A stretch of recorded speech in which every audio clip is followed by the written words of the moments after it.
ముందుగా ఈనాటి సభ ప్రారంభకులు శ్రీ ఉప్పల శ్రీనివాస్ గుప్తా గారికి, ఆయన గతంలో కో కన్వీనర్గా తెలంగాణ కాంగ్రెస్ ప్రచార కమిటీ చైర్మన్గా చేశారు. అలాగే పూర్వ చైర్మన్ తెలంగాణ టూరిజం కార్పొరేషన్ కూడా చేశారు. మరి వాళ్ళు ఇక్కడ రావటం మనందరికీ ఆనందం. చక్కగా మాట్లాడింది కాసేపైనా బలి మాట్లాడారు ఆయన. అలాగే ఈనాడు విశిష్ట అతిథి రేలంగి నరసింహరావు గారు. దాసరి నారాయణరావు గారి దగ్గర ఆయన శిష్యుల్లో అందరికంటే సీనియర్ ఎవరు అంటే ఆయనే ఫస్ట్. ఆయన తర్వాత మిగిలిన వాళ్ళందరూ కూడా కొన్ని వందల మంది వచ్చారు ఆయన దగ్గర నుంచి అసిస్టెంట్ డైరెక్టర్ సార్. మా ఇద్దరికి ఉన్న ఆత్మీయత ఏంటంటే, నేను కూడా దాసరి యూనివర్సిటీలో నేను ఒక స్టూడెంట్ని, ఆయన ఒక స్టూడెంటు. అలాగే ఆయన సినిమా చందమామ కదా, చందమామ అనే సినిమా మొట్టమొదటి డైరెక్ట్ చేసే సినిమాలో అందులో నేను హీరో. సో అప్పటి నుంచి ఇప్పటి వరకు కూడా మాకందరికీ ఆత్మీయ సోదరుడు ఆయన. అలాగే ఎంత ఎదిగినా ఒదిగొండాలి అని చెప్పే ఒక మంచి మనిషి. ఎన్టీ రామారావు గారికి వారి కుటుంబానికి అత్యంత ఆత్మీయుడైనటువంటి ఆ Prasanna Kumar, producers council president. వాళ్ళ ఛాంబర్లో ఏది వచ్చినా కూడా అనుభవంగా మాట్లాడగలిగిన వ్యక్తి ప్రసన్న కుమార్ గారు. వారికి అలాగే గౌరవ అతిథిగా వచ్చిన కొత్త వెంకటేశ్వరరావు గారికి, ఆయన జూబ్లీ హిల్స్లో వాసవి క్లబ్ స్థాపన అధ్యక్షుడు వారు. అలాగే అక్కినే నాగేశ్వరరావు గారి ఫంక్షన్ ఏదైనా జరుగుతోంది అంటే డాక్టర్ కృష్ణకుమార్ గారితో లేకుండా ఒక్క ఫంక్షన్ కూడా జరగదు. ఎందుకంటే కృష్ణకుమార్ గారిని సొంత చెల్లెల్ని చూసినట్టు చూసుకునేవారు ఆయన ఎప్పుడు కూడా. సిస్టర్స్, ఆయనకి సిస్టర్స్ కూడా లేరు కదా, ఈవిడ్ని సిస్టర్గా చూసుకునేవారు. అలా కృష్ణకుమార్ గారికి, ఆకురి సుధాకర్ గారు, ఆయన అన్నీ కూడా మంచి ఫంక్షన్లే చేస్తారు కానీ అందరిలాగా ప్రతి నెల ఒక ఫంక్షన్ చేయాలని అనుకోరు. మంచి సందర్భం చూసుకొని దానికి కావాల్సింది ఎవరిని పిలవాలి, ఎవరిని అందులో సత్కరించాలని డిసైడ్ చేయడం ఆయన చాలా మంచి వ్యక్తి. నన్ను కూడా ఒకసారి తీసుకెళ్ళి చాలా పెద్ద ఫంక్షన్ చేశారు. అందుకని ఆయన ఫంక్షన్కి పిలిస్తే తప్పకుండా వస్తూ ఉంటాను నేను. అలాగే 50 సంవత్సరాలు యువ హీరోగా, 80 సంవత్సరాలు యువ హీరోగా చేసిన అక్కినేని నాగేశ్వరరావు గారికి నిజమైన బర్త్డే ఇది. ఈ బర్త్డే రోజున ఆకురి సుధాకర్ గారిని పిలిచి ఆయన చెప్పారట గతంలో, అందరూ నాది బర్త్డే అంటే సెప్టెంబర్లో చేస్తారు, నువ్వు మాత్రం అలా కదయ్యా, నేను సినిమా నటుడిగా పుట్టినరోజు ఇది, ఈరోజు చెయ్యి అని చెప్పి ఆయన చెప్పటం, ఆ కార్యక్రమాన్ని ఇప్పటికీ కూడా ఆయన ప్రత్యేకంగా చేయటం ఒక ఆనవాయితీ వారికి. అలాగే ఇంతకుముందు అన్నీ కూడా నాగేశ్వరరావు గారి సినిమాల్లో చేసిన సీనియర్ ఆర్టిస్టులకు ఇచ్చుకుంటూ వచ్చారు. ఎప్పుడు సీనియర్ ఆర్టిస్ట్కి వాళ్ళు ఎక్కడ నా గురించి ఏం చెప్పినా వాళ్ళు నాకేమి వచ్చేదేమో లేదు. కానీ ఒక యంగ్స్టర్స్కి, ఒక యంగ్ హీరోకి పిలిచి, ఇదిగో ఇవాళ అక్కినేని నాగేశ్వరరావు గారు అవార్డు నీకు ఇస్తామంటే ఆర్టిస్ట్ ఎంత ఆనందపడతాడు. అంత అక్కినేని నాగేశ్వరరావు గారు అవార్డు నాకు ఇచ్చారంటే అది ఎంత గౌరవంగా ఫీల్ అవుతారు. వరుణ్ సందేశ్ చాలా చాలా అదృష్టవంతురాలు ఆ అవార్డు పుచ్చుకుంటున్నందుకు. ఎందుకంటే చిన్నప్పటి నుంచి కూడా నేను నాగేశ్వరరావు గారి అభిమాని. అక్కినేని నాగేశ్వరరావు గారి సినిమా రిలీజ్ అవుతుంది అంటే అందులో ముఖ్యంగా సావిత్రి గారు హీరోయిన్ అంటే వాళ్ళిద్దరూ ఉన్న కాంబినేషన్ సినిమాలో మొదటి రోజు ఉదయం ఆటకి వెళ్ళి మరి ఆ సినిమా ఆడిన రోజుల్లో 4 సార్లు 3 సార్లు ఆ సినిమా చూసేవాడిని. అంత ఆత్మీయత. అలాగే ఎప్పుడైనా ఒకసారి నాగేశ్వరరావు గారిని కలుసుకోగలనా, ఆయన దగ్గర షేక్ హ్యాండ్ తీసుకోగలనా, ఆయనతో ఫోటో దిగలనా అనుకునేవాడిని. మేము కాలేజీలో చదువుకునేటప్పుడు కృష్ణ గారు నేను కూడా మేము క్లాస్మేట్స్, మేము అందరం స్టూడెంట్స్. అప్పుడు అక్కినేని నాగేశ్వరరావు గారు వజ్రోత్సవం చేశారు. అప్పుడు 60 సినిమాల ఫంక్షను ఆంధ్రదేశం అంతా ఆయన పేకెటి శివరామ్ గారు ఇద్దరు కలిసి చాలా చోట్ల చేస్తే అప్పుడు మా ఏలూరు కాలేజీలో కూడా పిలిచవటం, ఆ కాలేజీకి ఆయన గెస్ట్గా రావటం జరిగింది. అప్పుడు ప్రతి ఒక్కళ్ళు కూడా ఆయన్ని చూసి షేక్ హ్యాండ్ వాళ్ళు కొట్టుకోవటం, ఆయనతో సంతకాలు తీయించుకోవడం, ఆటోగ్రాఫ్లు ఇవన్నీ చేస్తున్నప్పుడు కృష్ణ గారికి అప్పుడు అబ్బా సినిమా యాక్టర్ అయితే ఇంత క్రేజ్ ఉంటుందా, నేను కూడా ఎందుకు సినిమా యాక్టర్ కావాలనేటటువంటి ఫస్ట్ కోరిక నాంది జరిగింది కృష్ణ గారికి అప్పుడే. అలాగే నేను వెళ్ళి అప్పుడు దూసుకొని వెళ్తాం, నాకు చేత రాదు. నా దగ్గరికి వస్తే షేక్ హ్యాండ్ ఇద్దామని అనుకున్నాం. మొత్తానికి వెళ్ళిపోయేటప్పుడు అట్లా వస్తే నమస్కారం పెడితే షేక్ హ్యాండ్ ఇచ్చారు ఆయన. బాగా అనుకున్నా చాలు చూసి. అలాంటి నేను అక్కినేని నాగేశ్వరరావు గారి సినిమాల్లో యాక్ట్ చేయగలగటం, ఆయనతో కలిసి నటించడం, ఆయనకి ఎంతో ప్రీతిపాత్రుడైన నటుడుగా నేను ఉండగలగటం నా అదృష్టం, నా పూర్వజన్మ సుకృతం అనుకుంటాను నేను. చాలా సందర్భాల్లో నాగేశ్వరరావు గారు ఎన్ని రకాలుగా నాకు హెల్ప్ చేశారో చెప్పడానికి లేదు. ముఖ్యంగా అన్నపూర్ణ స్టూడియోస్ బ్యానర్తో అంతకుముందు కూడా అన్నపూర్ణ పిక్చర్స్ బ్యానర్స్తో ఉండేది. తర్వాత అన్నపూర్ణ స్టూడియోస్ బ్యానర్ పెట్టి అక్కినేని అన్నపూర్ణ గారు సమర్పించు అన్నపూర్ణ స్టూడియోస్ సినిమా అని మొదలుపెట్టినప్పుడు ఎవరైనా సరే ఆయన సొంత సంస్థ కాబట్టి ఆయనే హీరోగా నటించడం అనేది న్యాయం. ఆయన దాసర్ గారి డైరెక్షన్లో ఆ సినిమాలో హీరోగా నన్ను బుక్ చేశారు, జయసుధ గారిని నన్ను. నాకు ఆశ్చర్యం వేసి ఇదేంటంటే మీ స్టూడియో పెడుతూ తీసిన మొదటి చిత్రం అని చెప్పి ఆయన దగ్గరికి వెళ్ళి అడిగా, సార్ మీరు హీరోగా వేయకుండా నాకు ఇస్తున్నారు ఏమిటి సార్ అని అడిగితే, ఈ క్యారెక్టర్కి నాకంటే నువ్వే సూటబుల్, నా ఇమేజ్ ఆ క్యారెక్టర్కి ఎక్కువైపోద్ది, నీ ఇమేజ్ కరెక్ట్గా సరిపోతుంది అని చెప్పి ఆ రోజున హీరోగా ఇవ్వటమే కాకుండా అన్నపూర్ణ స్టూడియోస్లో అక్కినేని నాగేశ్వరరావు గారి గెస్ట్ హౌస్ ఉంటుంది బంగాళా, మీకు అందరికీ కూడా తెలుసు కదా, అది ఎవ్వరికీ ఇచ్చేవారు కదా, ఆయన ఒక్కరే ఉండేవారు. ఆ సినిమా షూటింగ్ అప్పుడు ఆయన చెప్పారు, మురళీమోహన్ ఇంతవరకు నా గెస్ట్ హౌస్ నాకు బంగాళాని ఎవరికి ఇవ్వలేదు, నీకు ఇస్తున్నా, నేను ఎంత పవిత్రంగా చూసుకుంటున్నాను నువ్వు కూడా అంత పవిత్రంగా చూసుకోవాలి, తెలుసు కదా, ప్యాకాట్లు కానీ ఇంకొక కార్యక్రమాలు కానీ ఏమి జరగకూడదు, నాకు మీకంటే పవిత్రంగా చూసుకుంటాను సార్ డెఫినెట్గా అని చెప్పి ఆ సినిమాలో నటించడం చార్జ్. కళ్యాణి ఎంత హిట్ అయిందో, ఆ పాటలు ఇప్పుడు కూడా ఏ కార్యక్రమం జరిగినా కళ్యాణి పాటలు లేకుండా ఉండదు. అలాంటి అవకాశం నాకు ఇచ్చింది కూడా అక్కినేని నాగేశ్వరరావు గారి. అలాగే ఇందాక పెద్దలు చెప్పినట్టుగా అక్కినేని నాగేశ్వరరావు గారికి సినిమా ఇండస్ట్రీని ఎలా కాపాడుకోవాలి, మన నిర్మాతలను ఎలా కాపాడుకోవాలి అనే దానిలో చాలా తెలివైన. ఒకసారి ఎన్టీ రామారావు గారు అప్పుడు ఆ రోజుల్లో ఎన్టీఆర్ ఫ్యాన్స్ నాగేశ్వరరావు గారి ఫ్యాన్స్ అని ఒకరు వాళ్ళ పోస్ట్ మీద ఒకరు పేడ కొట్టుకోవటాలు, వీళ్ళు వాళ్ళు కొట్టుకోవటాలు ఇలాంటివి జరిగేది. అది ఫ్యాన్స్ వరకే పరిమితం తప్ప వీళ్ళిద్దరికి కాదు.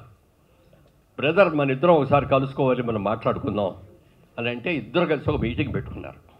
ఆ మీటింగ్లో ఇద్దరు కలిసి అడిగేది అనుకున్నది ఏంటంటే, మన సినిమా ఇండస్ట్రీ తెలుగు సినిమా అంటే ఓన్లీ ఆంధ్రప్రదేశ్, అప్పుడు విభజన జరగని ఆంధ్రప్రదేశ్, ఒక ఆంధ్రప్రదేశ్లో తప్ప మన తెలుగు సినిమా ఎక్కడ ఆడదు.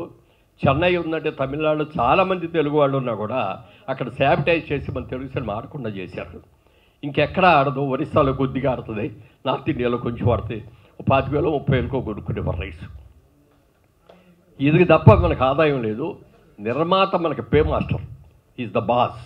ఇందాక మీరు చెప్పినట్టుగా ఆయన మనకు జీతం ఇచ్చే నాయకుడు, మనం ఆయన దగ్గర పనిచేస్తున్న నౌకరు అని వాళ్ళు అనుకొని మన ఇద్దరం తెలుగు సినిమా ఇండస్ట్రీని బతికించుకోవాలి అంటే నువ్వు నేను పోటీ పడి రెమ్యూనరేషన్ పెంచుకుంటూ పోతే మన వెనక వచ్చే హీరోయిన్లు వాళ్ళు పెంచుతారు, ఆ తర్వాత వచ్చే క్యారెక్టర్ ఆర్టిస్టులు పెంచుతారు, కమెడియన్లు పెంచుతారు, ప్రతి ఒక్కళ్ళు పెంచుతారు.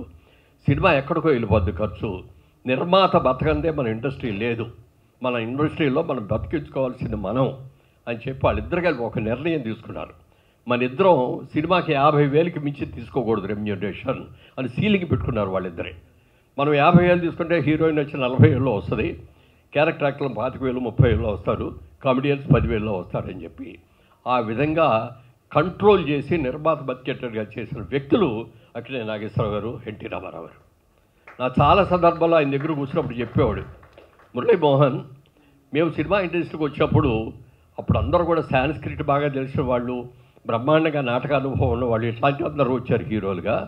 నేను వచ్చేటప్పుడు నేను చదువుకుందేమో ఎలిమెంటరీ స్కూలు, ఇదే 5వ తరగతి పాస్ అయిపోలేదు. అలాంటి నన్ను డైలాగ్ ఎలా మాడ్యులేట్ చేయాలో నాకు తెలియని రోజుల్లో చాలా సమస్యలు వచ్చినాయి నాకు. వాళ్ళందరినీ పోటీ పడి వాళ్ళందరితో చేసి నేను ఎంత దానికోసం ప్రైవేట్గా ఎంత కృషి చేసేవాడినో అవన్నీ కూడా తెలుసుకొని చేసాం. వాళ్ళ రోజులు మీరు అందరూ వచ్చేటప్పుడు సిమెంట్ రోడ్ బ్రహ్మాండమైన హైవే లాగే వేసాం. మీరు అందరూ వచ్చి రయ్యమంటే వెళ్ళిపోతున్నారు, కానీ మేము చాలా కష్టపడ్డాం, చాలా అనుభవించామని ఆయన ఎక్స్పీరియన్స్ అనేది చెప్తా ఉంటే మేము స్టూడెంట్స్ లాగా, ఆయన లెక్చరర్ లాగా, ప్రొఫెసర్ లాగా అనిపించేది ఆయనకి. అలాగే మేము తీసిన సినిమాల్లో కూడా రాజశ్రీ కళ్యాణం సినిమా తీసాం. దాంట్లో అక్కినేని నాగేశ్వరరావు గారు, వాణిశ్రీ వాళ్ళిద్దరూ సీనియర్ యాక్టర్స్. అందులో మీనాను ఇంకా సురేష్ అని అతని హీరో, యంగ్ హీరోస్ వాళ్ళు అది తీసాం. ఆ సినిమా ప్రొడక్షన్ అంతా కూడా ఒకే టైంలో ముగ్గురు మిత్రులు ఇది అనేది మూలంగా మా బ్రదరు కిషోర్ ఏమో అది చూసుకున్నాడు, నేనేమో రాజశ్రీ కళ్యాణం కోసం ఈస్ట్ గోదావరిలో తీసాం, అక్కడికి వెళ్ళి ఉన్నాం. ఆ నెల రోజులు వారితో కలిసి ఉన్నాను. ఒక రోజున క్రాంతి కుమార్ గారు డైరెక్టర్ దానికి. ఒక రోజు నా దగ్గరికి వచ్చి, మురళీమోహన్ గారు మనకి ఒక మంచి ఎందరో మహానుభావులు అందరికీ వందనాలు అనే ఒక త్యాగరాజ కీర్తనని పాటగా పెట్టుకున్నాం. అందులో ఆ పాట షూటింగ్ చేయాలంటే ఎర్లీ మార్నింగ్ సన్ రైజ్ ముందు నుంచి ఆ బ్రైట్ లైట్ వచ్చిన దగ్గర నుంచి సన్ రైజ్ వచ్చే వరకు తీయాలి. ఈ పాట ఆ విధంగా తీయాలంటే 1 వారం రోజులు పడుతుంది. మరి మీరేమన్నా నాగేశ్వరరావు గారిని వాణిశ్రీ గారిని ఒప్పించగలిగితే వాళ్ళు కనుక అలా వస్తావు అంటే అలా తీద్దాం, వాళ్ళు రాలేరు కష్టం అని కనుక అనేటట్లయితే మామూలుగా తీసేద్దాం అన్నాడు. నేను వెంటనే ఏం చేయాలి జరిగి ముందు నాగేశ్వరరావు గారు తిరిగి ఏం మురళీమోహన్ ఏంటి ఇటు వచ్చామన్నారు. సార్ ఈ పాట షూటింగ్ జరగబోతుంది, క్రాంతి కుమార్ గారు పిలిచి సన్ రైజ్ షాట్లు, సన్ రైజ్కి కూడా ముందు వచ్చే ఆ బ్రైట్ స్కై బ్రైట్ అవుతుంది, మంచి కలర్స్ ఉంటాయి, ఆ టైంలో తీయాలని అంటున్నాడు. మరి మీరు ఇంత సీనియర్ యాక్టర్ మీరు రాగలరా? రాజమండ్రిలో అప్పుడు వాళ్ళకి హోటల్స్లో పెట్టాం, మేము అందరు కలిసి ఆ దేవీపట్నం దగ్గర ఒక సెట్ వేసాం అనమాట, గోదావరి ఒడ్డున. ఆ సెట్కి షూటింగ్ అండి, మీరు రాగలిగితే అన్న. ఎందుకు రావు, డెఫినెట్గా వస్తాం. ఆయన డైరెక్టర్ ఆ విధంగా తీయాలనుకుంటే అలాగే తీయాలి తప్ప మనకు కన్వీనియంట్గా ఉండాలంటే ఎట్లా అని చెప్పి మేకప్ వేసుకొని వాళ్ళు 4 ఎప్పుడో బయలుదేరి 1.5 hours పడుతుంది దేవీపట్నం రావడానికి. 1.5 hours అక్కడికి వచ్చి 5 గంటలకల్లా విత్ మేకప్ ఉండేవారండి. సరే వాణిశ్రీ గారికి సంగతి మీకు అందరికీ తెలుసు, ఆవిడ మేకప్ అంటే మినిమం 2 hours పట్టేది. ముందు ఆవిడ దగ్గరికి వెళ్ళాడు, ఆవిడ వస్తానంటే నాకేం అభ్యంతరం లేదు అన్నాడు. ఆవిడ దగ్గరికి వెళ్ళాను, అమ్మా ఈ కాంతి కుమార్ గారు ఇది ఎర్లీ అవర్స్లో తీయాలంటున్నారు, before sunrise with sunrise అని. మరి ఇది చెయ్యాలంటే మరి మీరు రావాలి, మీరు రాగలరా? నాగేశ్వరరావు గారిది అడిగారు, వస్తానన్నారు. మీరు కూడా ఓకే అంటే ఆ లైట్లో కాంతి కుమార్ గారు కోరుకున్నట్టు అట్లా చేద్దామమ్మా అంటే, తప్పకుండా రండి, నాగేశ్వరరావు గారు వస్తే నేను వస్తానండి అని. పాపం మీరు చెప్తే నమ్మరండి, నేను ఆ రోజున ఏదో సెకండ్ షో సినిమాకి వెళ్ళి రిలీజ్ అయిన సినిమా చూసి వచ్చేటప్పటికి వాణిశ్రీ గారు హోటల్ కారిడార్లో అటు ఇటు నడుస్తున్నారు. ఏంటమ్మా పడుకోలేదా, ఇంకా లేచి నడుస్తున్నారంటే, లేదు నా నిద్ర అయిపోయింది, లేచిపోయాను, పొద్దున్నే షూటింగ్ రెడీ అవ్వాలి కదా, అందుకని 1 hour వాకింగ్ చేసి ఆ తర్వాత స్నానం చేసి మేకప్ వేసుకొని అక్కడికి నేను 5 గంటల లోపు రావాలి కదా. అది కమిట్మెంట్, ఆర్టిస్టుల యొక్క కమిట్మెంట్ అంటే. ఆ విధంగా అద్భుతంగా చేశారు కాబట్టి మనం చేయగలిగాం. నేను రాలేను, నా వయసుని బట్టి నేను రాలేను అని చెప్పి నాగేశ్వరరావు గారు ఏ రోజున అనలా. ఒక బాగా చేయాలి, అద్భుతంగా చేయాలి. ఆ పాట తీయటం కోసం మనం ఎంత కష్టపడ్డాం అన్నది ముఖ్యం కాదు, తెర మీద ఆ పాట ఎంత అద్భుతంగా ఉంది, ఎలాంటి లైటింగ్లో చేశారనేది ముఖ్యం అని చెప్పి అలా వచ్చారు. అలా కోఆపరేట్ చేసేవారు అందరూ కూడా. అలాంటి నాగేశ్వరరావు గారు మా ఇద్దరికి చాలా సరదా ఇవి కూడా ఉన్నాయి. ఓ రోజున అడిగారు నాగేశ్వరరావు గారు, మురళీమోహన్ నువ్వు ఈవినింగ్ ఏం తీసుకుంటావు ఉంటావు అన్నారు. సార్ నేను ఏం తీసుకోనంటే భోజనం చేసి పడుకుంటానంటే. నిద్ర పడుతుందా బాగా అన్నాడు. పడుతుందండి, పడుకోగానే 5 నిమిషాల్లో నిద్ర పట్టేస్తుంది అన్న. అలా కాదయ్యా, ఇప్పుడు ఈ వయసు 60 దాటింది కదా అన్నాడు. దాటింది సార్ అన్న. 60 దాటిన తర్వాత కొంచెం నర్వ్స్ అన్ని వీక్ అయిపోతాయ్యా, ఈ నర్వ్స్ని యాక్టివైజ్ చేయాలంటే ఏదో ఒక డ్రింక్, ఎక్కువ కాకుండా ఒక మంచి డ్రింక్స్, నాటు సార్లు లాంటివి కాకుండా ఒక మంచి బ్రాండీ, కోనియాక్ లాంటి బ్రాండీ తెప్పించుకొని రోజు ఒక పెగ్ కానీ మ్యాక్సిమం 2 pegs దాటొద్దు అన్నారు. సరే నాగేశ్వరరావు గారు చెప్పారు, అందులో నా ఆరాధ్య దైవం, నా అభిమాన నాయకుడు, మనం పాటించబోదు ఎట్లా అని ఇంటికి వెళ్ళిన తర్వాత వైన్తో స్టార్ట్ చేద్దాంలే, మరి బ్రాండీతో ఎందుకని వైన్తో స్టార్ట్ చేశాను. సరే కొనుక్కున్న ఇంట్లోకి వెళ్ళిన తర్వాత రాత్రి ఇంటికి వెళ్ళి షూటింగ్ నుంచి వచ్చేటప్పటికి 8:30-9 అయ్యేది. ఇంటికి వచ్చి స్నానం చేసి అప్పుడు బాటిల్ ఓపెన్ చేసి తాగితే ఏం గటగట తాగేది కాదు కదా, సిప్ చేసుకుంటూ తాగాలి. అది అయ్యేటప్పుడు 11:30-12 అయ్యేది. మా ఆవిడ అప్పుడు దాకా నువ్వు పడుకో వెళ్ళి అంటే మీ భోజనం పెట్టుకోండి ఎట్లా అని చెప్పి ఆవిడ అలాగే కూర్చునేది. ఇవన్నీ చూసిన తర్వాత ఇది తాగాలా, ఇదంత అవసరమా, దీనికోసం ఎంతసేపు వెయిట్ చేయాలా, పల్లె నాళ్ళకైతే ఓకే, మనం ఇంత బిజీగా ఉండి కూడా మనం ఏమిటి అని చెప్పి నా వల్ల కాక నేను ఇలా ఒక 20 రోజులు 4 రోజుల తర్వాత అడిగారు, ఏం మురళీమోహన్ తీసుకుంటున్నావా అన్నాడు. ఇదేమోనండి ఈ ప్రాబ్లం వచ్చిందండి, అందుకని నేను తీసుకోలేకపోతున్నానండి అన్నాడు. సరే అయితే ఆదివారం నాడు ఎప్పుడో ఒక రోజు అనుకొని అట్లా తీసుకో అన్నాడు. అలా ఆదివారం అని మొదలుపెట్టింది, మెల్లమెల్లగా అలవాటు అయింది. కానీ ఇప్పుడు కూడా రోజు తీసుకోవటం అనేది లేదు. ఓన్లీ అయిన ఫంక్షన్స్ పార్టీలు జరిగితే ఆ పార్టీల్లో మాత్రమే ఆయన చెప్పినట్టుగా 2 pegs దాటకుండా ఉండేది. ఎందుకంటే వాళ్ళ సొసైటీలో ఉన్న ఇదైన తర్వాత అందరితో ఆత్మీయంగా కలిసి కూర్చోవాలంటే అందరూ తాగుతూ కూర్చుంటే వాళ్ళ మధ్యలో నేను తాగకుండా కూర్చున్నప్పటికి మనకు బోర్ కొట్టేస్తాయి. అందుకని తప్పనిసరి బస్సులో అట్లా తీసుకుంటాను తప్ప ఇది కాదు. అది కూడా నాగేశ్వరరావు గారు చెప్పారు కాబట్టి. అలాగే రవీంద్ర భారతిలో ఒక రోజున ఫంక్షన్ జరిగింది. ఆ ఫంక్షన్ ఎవరితో ఏదో సత్కారం కాదు, మరి సుధాకర్ గారు చేశారు, ఎవరు చేశారు నాకు గుర్తులేదు.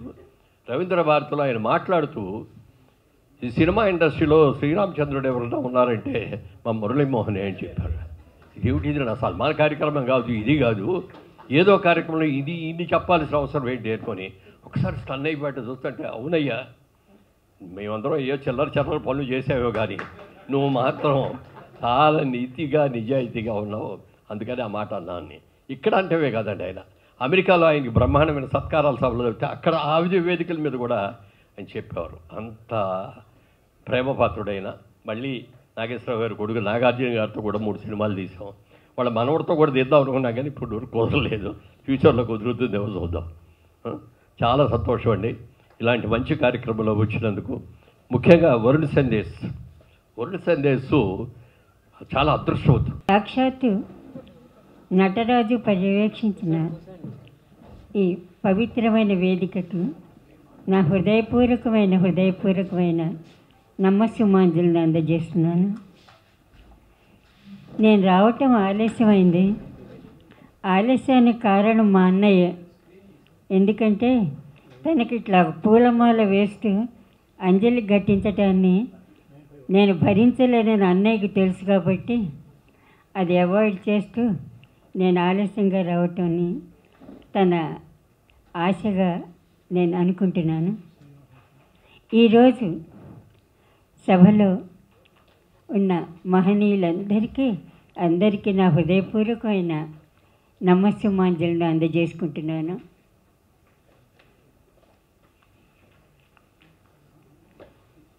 మా సోదరులు మురళీమోహన్ గారు సారీ అమ్మ వెడుతున్నాను పని ఉందని వెళ్ళారు.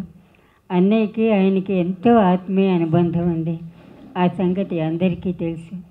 తర్వాత విశిష్ట అతిథిగా వచ్చిన మా రేలంగి నరసింహారావు గారు అనలేను, ఎందుకంటే ఆయన నాలో అమ్మనే చూసుకుంటారు.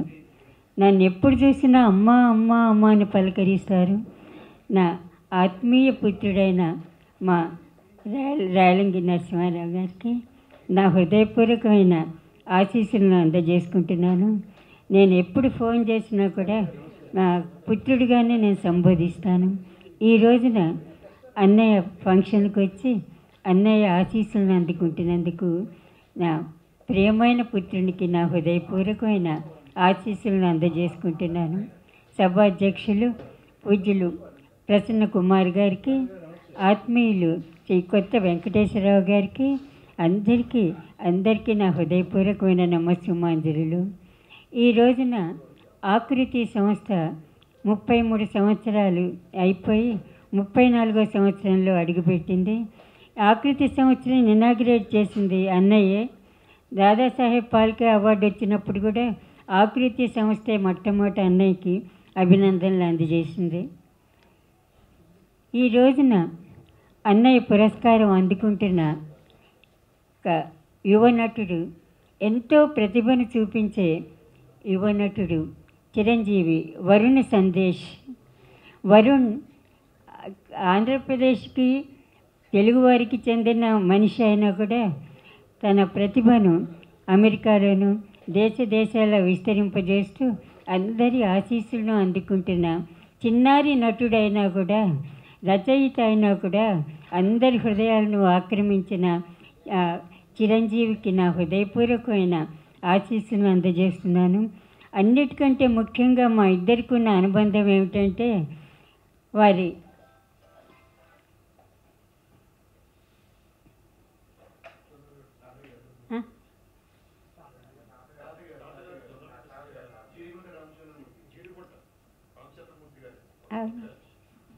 అది సడన్గా ఆత్మీయత ఎక్కువైతే మాటలు కరువు. జీడిగుంట రామచంద్రమూర్తి గారికి నాకు ఉన్న ఆత్మీయత అనుబంధం మాటలతో చెప్పలేంది. సాహితీపరంగా మేము ఎంతో సన్నిహితులం, కుటుంబ పరంగా కూడా ఎంతో సన్నిహితులం. మేము ఎప్పుడు కూర్చున్నా కూడా మా వరుణ్ అంటే రామచంద్రమూర్తి గారికి ఎంత ప్రాణమో తెలుసు. ఎప్పుడు తన గురించే మాట్లాడుతూ ఉంటారు. ఒకసారి అన్నయ్య దగ్గర మాట్లాడుతూ హ్యాపీ డేస్ గురించి చెప్తుంటే అన్నయ్య చాలా హ్యాపీగా ఫీల్ అయ్యి మా వరుణ్కి నా ఆశీస్సులు అందించండి రామచంద్రరావు గారు అన్నారు. ఆ ఆశీస్సులు ఈ రకంగా ఈ వేదిక మీద మా వరుణ్ అందుకోవటం నిజంగా ఎంతో ఎంతో గర్వంగా ఉంది. అన్నయ్య స్థాయికి రావాలని నేను హృదయపూర్వకంగా ఆకాంక్షిస్తున్నాను. ఇక అన్నయ్య పరంగా చెప్పాలంటే సముద్రం ముందు కూర్చుని ఒక చిన్న చెంచా అందించి ఆ నీటిని తోడమంటే ఎట్లా ఉంటుందో నా పరిస్థితి కూడా అట్లాగే ఉంటుంది. నాకు 7వ సంవత్సరం నుంచి అన్నయ్య ఎవరిలో పెరిగిన దానిని, తనకి చెల్లెళ్ళు లేకపోయినా నన్ను చెల్లి చెల్లి అంటూ పసితనం నుంచి ప్రేమగా పెంచుకున్న మనిషి. నేను తెనాలి గవర్నమెంట్ హాస్పిటల్లో ఉన్నా, కాకినాడ గవర్నమెంట్ హాస్పిటల్లో ఉన్నా, ఎక్కడ ఉన్నా కూడా పొద్దున్నే ఫోన్ వచ్చేది, అమ్మా నేను సెట్ మీదకి వెళ్తున్నాను, అన్నయ్య పాత్ర వేస్తున్నాను, ఒక్కసారి అన్నయ్య అని పిలవ్వా, నాకు ఇన్స్పిరేషన్ వస్తుంది అంటే ఓకే అన్నయ్య అనేదాన్ని. ఓకే అని అన్నయ్య ఫోన్ పెట్టేసేవాడు అనమాట. అంతటి అనుబంధం అనమాట మాది. తర్వాత ఈ 80వ సంవత్సరం ప్రత్యేకత ఏమిటంటే, అన్నయ్య సినీ రంగ ప్రవేశం చేసిన ప్రత్యేకత గురించి చెప్పాలంటే నేను రాసిన గ్రంథం గురించి చెప్పి తీరాలి. అది అన్నయ్య ఇంటికి చాలామంది వస్తూ ఉంటారు, అభిమానులు వాళ్ళందరూ వస్తూ ఒకసారి అన్నారు, నాగేశ్వరరావు గారు మీకు కమ్మవాళ్ళంటే అభిమానం అంట కదా, బాగా బ్రాహ్మలంటే ఇష్టం లేదట కదా అంటే నేను అక్కడే ఉన్నా. అంటే అన్నయ్య కళ్ళు గిరగిర అని చెప్తుంటే అందరు మొహాలు ఇట్లా పెట్టుకుని వెళ్ళిపోయారనమాట. చూడమ్మా వాళ్ళు ఎట్లా మాట్లాడుకుంటారు అంటే, నేను చిన్నప్పటి నుంచి తను చూస్తూ ఉంటాను కాబట్టి, అన్నయ్య మీ గురించి మీ జీవిత చరిత్ర రాయాలనుంది అంటే అన్నయ్య కళ్ళు గిరగిరా తిప్పుతాడు కదా, రాయమ్మా, రాసేది నువ్వు కాదు కదా, నేనే కదా, నీలోంచి నేనే కదా అంటే మనిషిలో మనిషి డాక్టర్ అక్కినేని గ్రంథం రాశాను. అది ఆంధ్రభూమిలో 4 సంవత్సరాలు సీరియల్గా వచ్చింది. వస్తున్నప్పుడే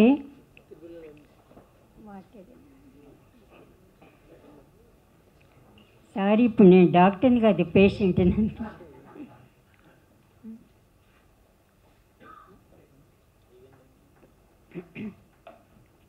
వస్తున్నప్పుడే కింగ్కోటి జనరల్ హాస్పిటల్లో, అంటే ఈరోజు ప్రాముఖ్యతకిను దీనికి దగ్గర సంబంధం ఉంది కాబట్టి చెప్తున్నా.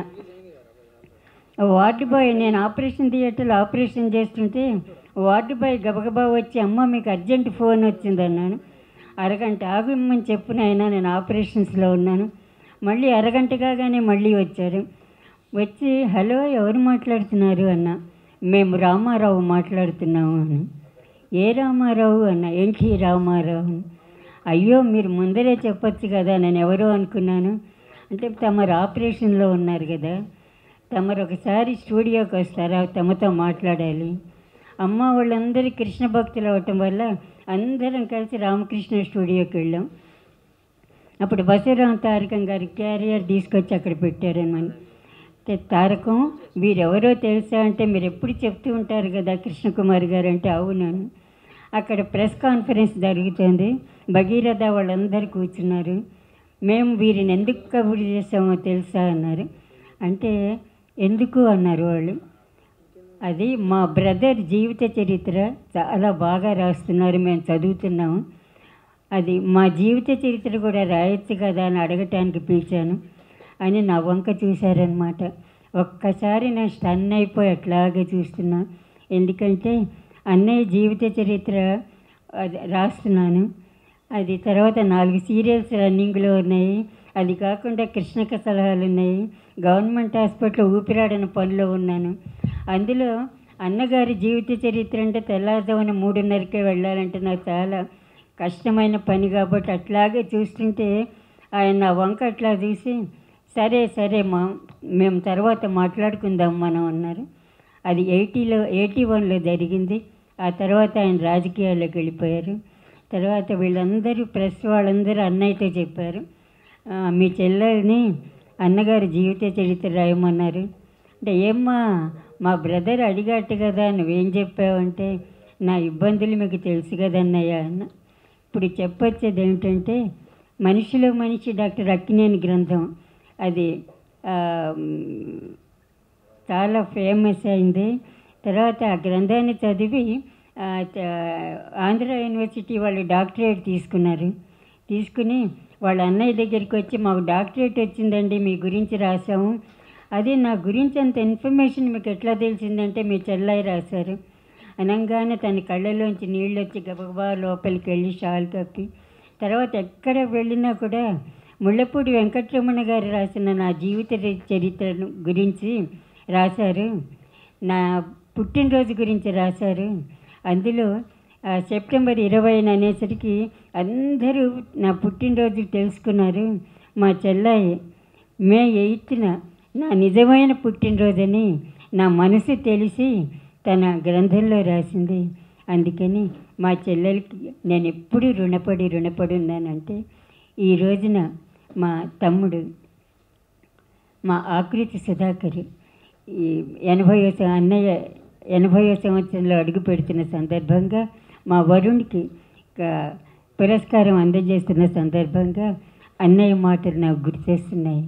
నిజంగా తను ఎక్కడో లేడు, ఎక్కడ మంచితనం ఉంటుందో, ఎక్కడ మానవత్వం ఉంటుందో, ఎక్కడ కళ ఉంటుందో, ఎక్కడ అన్ని మానసిక ప్రక్షాళన ఉంటుందో అక్కడ అన్నయ్య ఉంటాడు. తర్వాత తనకి 74లో హార్ట్ ఆపరేషన్. హలో అండి, అందరికీ నమస్కారం. ముఖ్యంగా వేదిక మీద ఉన్న పెద్దలందరికీ thank you so much for coming. ఈ ఈవెంట్కి వచ్చినందుకు చాలా చాలా థ్యాంక్స్. రేలంగి గారు, గుప్తా గారు, కృష్ణకుమారి గారు, నాగేశ్వరరావు గారు, వెంకటేశ్వరరావు గారు అండ్ మురళీమోహన్ గారికి చాలా థ్యాంక్స్. నాకు అవార్డు ఇచ్చినందుకు చాలా హ్యాపీగా ఉంది నాకు.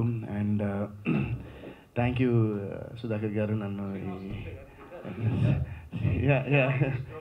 అదే గుప్తా గారు అండ్ సుధాకర్ గారు, థ్యాంక్ యూ సార్. మీరే నాతో ఇన్ని రోజులు కోఆర్డినేట్ చేసి ఇది చేశారు ఈవెంట్. సో చాలా థ్యాంక్స్ అండి. నాకు ఈ అవార్డు ఇచ్చినందుకు నాకు చాలా హ్యాపీగా ఉంది.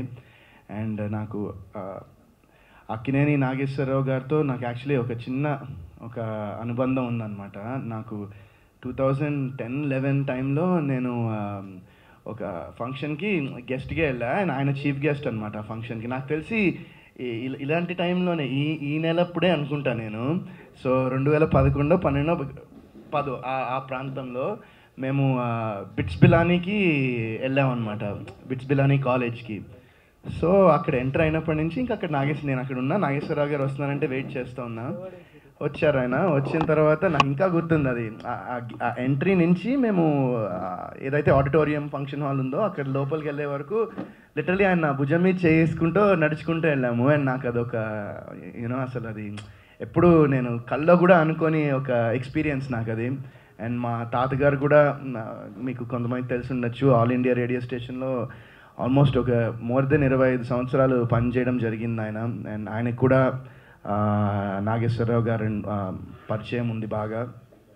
అండ్ సో నాకు I feel very happy that ఈ అవార్డ్ నాకు ఇచ్చినందుకు. అండ్ డెఫినెట్గా మీరు అందరూ అన్నట్టు ఒక బాధ్యతగా దాన్ని తీసుకుని ముందుగా ఖచ్చితంగా మంచి కాంటెంట్ అండ్ మంచి సినిమాతో అందరి ముందు రావాలని నేను 100% ప్రయత్నిస్తున్నాను. అండ్ సో అలాగే మా సినిమా నింద ఈ నెల 21న విడుదలవుతుంది. సో తప్పకుండా ఈ సినిమా మీరందరూ చూడాలని నేను మనస్ఫూర్తిగా కోరుకుంటున్నా. అలాగే తప్పకుండా ఈ సినిమా మీకు నచ్చుతుందని కూడా నేను అనుకుంటున్నాను. సో ఈ నెల 21న మీరు సినిమా చూసి మమ్మల్ని ఎంకరేజ్ చేసి సపోర్ట్ చేస్తారని నేను కోరుకుంటూ సెలవు తీసుకుంటున్నా. Thank you so much. All the best.